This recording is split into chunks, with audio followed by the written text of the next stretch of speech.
இந்த இரட்டை இலை வழக்குல இறுதி விசாரணை ஆரம்பிச்சிருக்காங்க. அது ஒண்ணு பயமுறுத்தல். ஏன்னா இவர் மிரட்டின உடனே அது ஒண்ணு பண்ணாரு.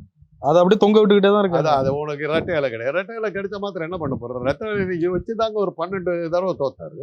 இல்ல அதுக்கும் ஆபத்து இருக்கா? அது மிரட்டல். சரியா பேசினாருல்ல.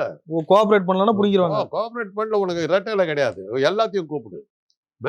அமித்ஷா வேற என்ன பண்ணிட்டு இருக்காரு? மிரட்டி மிரட்டி தானே எதிர்கட்சிகளை பண்ணி வச்சுக்கிட்டு இருக்காரு. அவர் ஏன் திமுக விட்டு வச்சிருக்காருன்னு எனக்கு புரியுது. சமீபத்தில் சசிகலா அவர்கள் அதிமுக கொடியை போட்டுக்கிட்டு அவங்களுடைய ஒரு பொதுக்கூட்டத்துக்கு போறாங்க.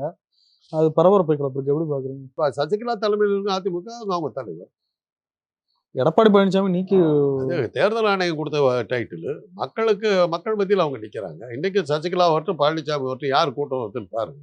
சசிகலாவுக்கு எடப்பாடி பழனிசாமியோட அதிகமா இருக்கும்னு நினைக்கிறீங்களா? பாருங்களேன், இன்னைக்கு சசிகலா பேசுகிறான்னு போடுங்க, பழனிசாமி பேசுகிறான்னு போடுங்க, யார் கூட்டம் வருதுன்னு பாருங்க. ரொம்ப அண்டர் எஸ்டிமேட் பண்றீங்களா சார்? எடப்பாடி தெரியாது, நான் சொல்றேன், ஆழம் பார்க்க வேண்டியது தானே. அவ்வளவுதான் நான் சொல்றேன்.